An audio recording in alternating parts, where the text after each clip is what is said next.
Hello students, कक्षा 12 का जो उच्च माध्यमिक परीक्षा का पेपर जो है 21 अप्रैल को जो आज हुआ है राजनीति विज्ञान विषय का, उसके सभी प्रश्न और उनके उत्तर मैं बताने वाला हूं। चैनल को सब्सक्राइब नहीं किया तो सब्सक्राइब कर लीजिएगा। सब पेपर आप सभी का बहुत अच्छा होगा। कमेंट करके अपना पेपर कैसा हुआ ये भी बताएं।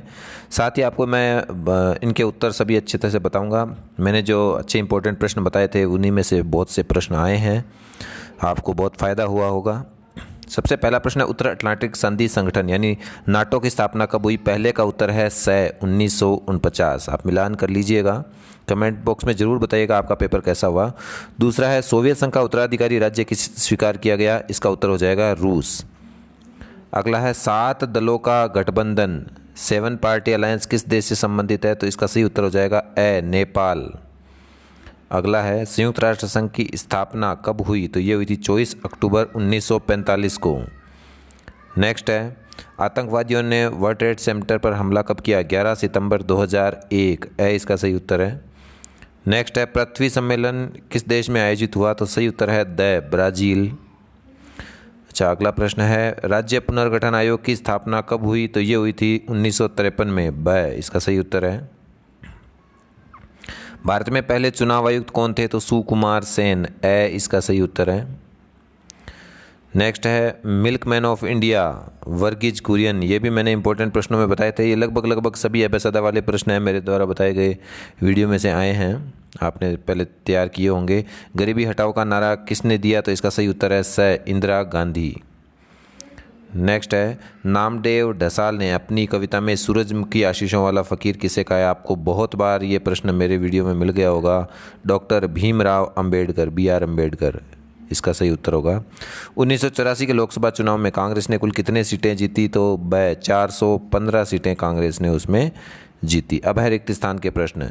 1962 में सोवियत संघ के नेता ने क्यूबा में परमाणु मिसाइलें तैनात कर दी थी, तो वो कौन थे? वो थे निकिता क्रुश्चेव। नेक्स्ट है, अगस्त 1945 में अमेरिका ने जापान के किन 2 शहरों पर परमाणु बम गिराए? एक तो है हिरोशिमा और एक है नागासाकी। इन 2 शहरों पर परमाणु बम है वो गिराए। नेक्स्ट है, 1960 में विश्व बैंक की मदद से भारत और पाकिस्तान ने कौन सी संधि पर हस्ताक्षर किए? तो ये है सिंधु जल संधि। अच्छा, इसके बाद में है, world council of indigenous people 1975 में इसका गठन है वो हुआ 1975। अच्छा, इसके बाद में है भारत का संविधान, तो ये 26 नवंबर 1949 को अंगीकृत किया गया। अच्छा, राष्ट्रीय मोर्चा सरकार ने किस आयोग? तो ये है BP मंडल का मंडल आयोग। तो रिक्त स्थान में आ जाएगा यहाँ मंडल। अगला है, अब है अति लघुत्तरात्मक प्रश्न जो 1-1 अंकों के हैं। द्वितीय विश्व महायुद्ध के समय मित्र राष्ट्रों में कौन कौन से देश सम्मिलित थे? तो इसमें था एक तो अमेरिका, एक था सोवियत संघ और एक था ब्रिटेन, एक था फ्रांस। ये इसमें सम्मिलित थे।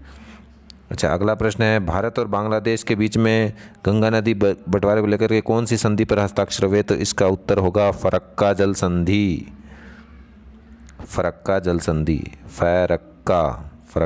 संधि। अगला है, संयुक्त राष्ट्र सुरक्षा परिषद के स्थायी सदस्य देशों के नाम। 5 स्थायी सदस्य देश हैं, चीन, फ्रांस, रूस,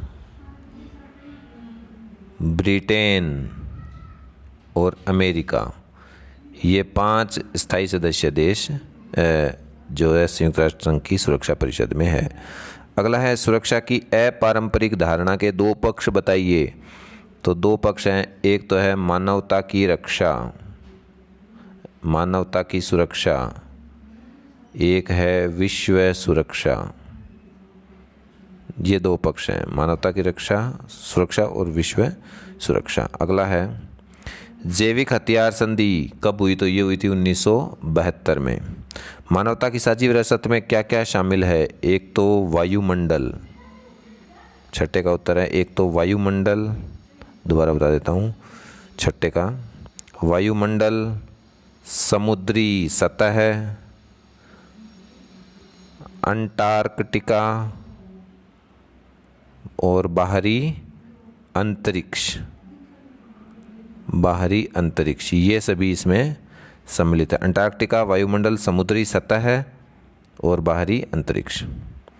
अगला है, भारत में प्रथम आम चुनाव में 3 आम चुनाव में किस पार्टी का प्रभुत्व रहा? वो आपको पता ही होगा, कांग्रेस। तो इसका उत्तर हो जाएगा Congress. Communist party of India का विभाजन किस आधार पर हुआ? तो इसका उत्तर लिखेंगे आप, चीन और सोवियत संघ, इन दोनों के बीच की विचारधारात्मक अंतर आने के कारण ये 1964 में कम्युनिस्ट पार्टी जो ऑफ इंडिया है जो है वो मार्क्सवादी दल है वो इसका अलग हो गया था, मार्क्सवादी दल है वो अलग हो गया।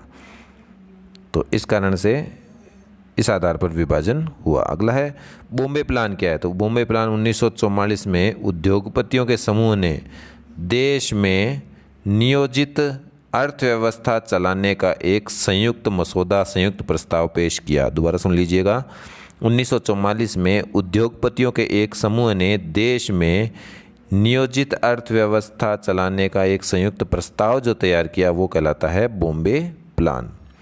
अगला है, 1989 में राष्ट्रीय मोर्चा सरकार को किन 2 परस्पर राजनीतिक समूहों ने समर्थन दिया? एक तो है वाम मोर्चा, एक है भाजपा। ये 2 परस्पर विरोधी समूहों ने समर्थन दिया था 1989 में राष्ट्रीय मोर्चा सरकार को। बहुजन समाजवादी पार्टी के संस्थापक है कांशीराम। अगला है,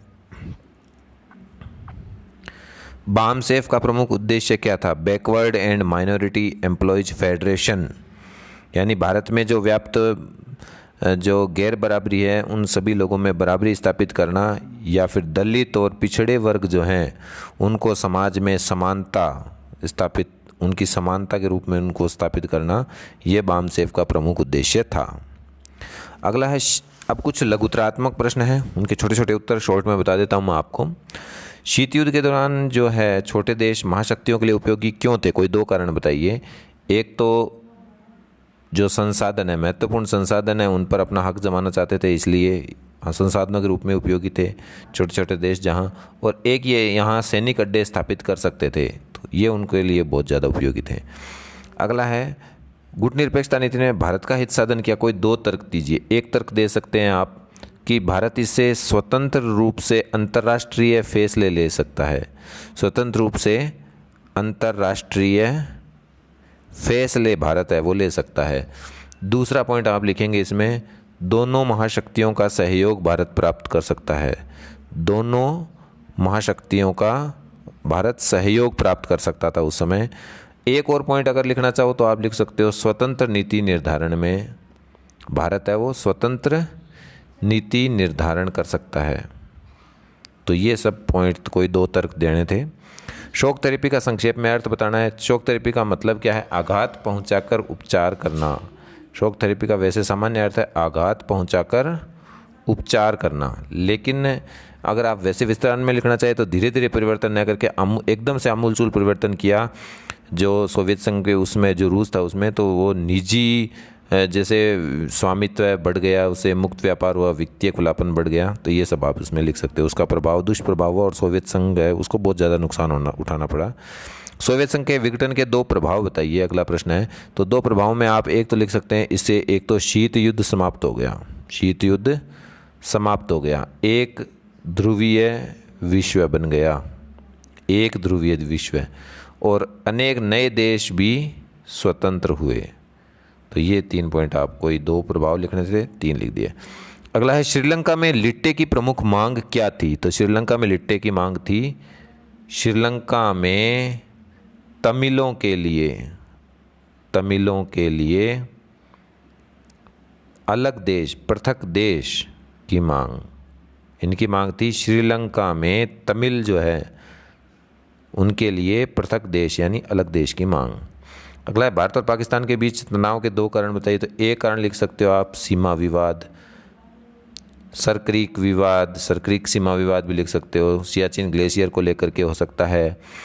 एक आप लिख सकते हो सिंधु जल विवाद, सिंधु जल बंटवारा विवाद, है ना, ये लिख सकते हो। अगला है क्योटो प्रोटोकॉल पर संक्षिप्त टिप्पणी लिखिए। तो क्योटो प्रोटोकॉल 1997 में जापान के ये क्योटो नामक शहर जो है, क्योटो लिखा हुआ है, ये क्योटो नामक शहर में हुई थी। इसमें है ग्रीन हाउस जो गैस हैं उनके उत्सर्जन को कम करने के लिए जो औद्योगिक देश हैं, विकसित देश हैं, उनमें ग्रीन हाउस गैसों के उपयोग को, उत्सर्जन को कम करने पर जोर दिया गया था। उसका मसौदा तैयार किया गया था। ये है क्योटो प्रोटोकॉल। अगला है भारत के स्वतंत्र होने के समक्ष क्या चुनौतियाँ थी। 2 चुनौतियाँ बताइए। तो एक चुनौती तो आप लिखेंगे लोकतंत्र कायम कर रखने, लोकतंत्र कायम रखने की चुनौती। एक चुनौती थी एकता के सूत्र में बांधने की चुनौती। एक था सुनियोजित विकास, यानी सबका विकास, समान विकास जो है वो। अगला प्रश्न है कांग्रेस की सामाजिक और विचारधारात्मक गठबंधन के रूप में विवेचना कीजिए। देखो कांग्रेस जो है इसमें 2 चीज़ें आई है। एक तो सामाजिक गठबंधन के रूप में, सामाजिक गठबंधन के रूप में है आज़ादी के समय तक कांग्रेस है वो एक सतरंगे सामाजिक गठबंधन का शक्ल ले चुकी थी। यानी वो अलग अलग जो वर्ग है, भाषा है, जाति है, धर्म है, इनके हितों के आधार पर है वो सामाजिक गठबंधन से भारत की विविधता की लिए बातें वो कर रही थी। एक विचारधारात्मक गठबंधन शब्द हो रहा है यहाँ, ये और बताना है। तो विचारधारात्मक गठबंधन के रूप में भी थी कांग्रेस। किस प्रकार से? इसके अंदर क्रांतिकारी विचारधारा भी थी, है ना, शांतिवादी थी, कंजर्वेटिव थी, रेडिकल थी, गर्मपंथी, नरमपंथी, वामपंथी, हर प्रकार के, हर धारा के जो मध्य मार्गियों को इसने अपने अंदर समाहित कर लिया था।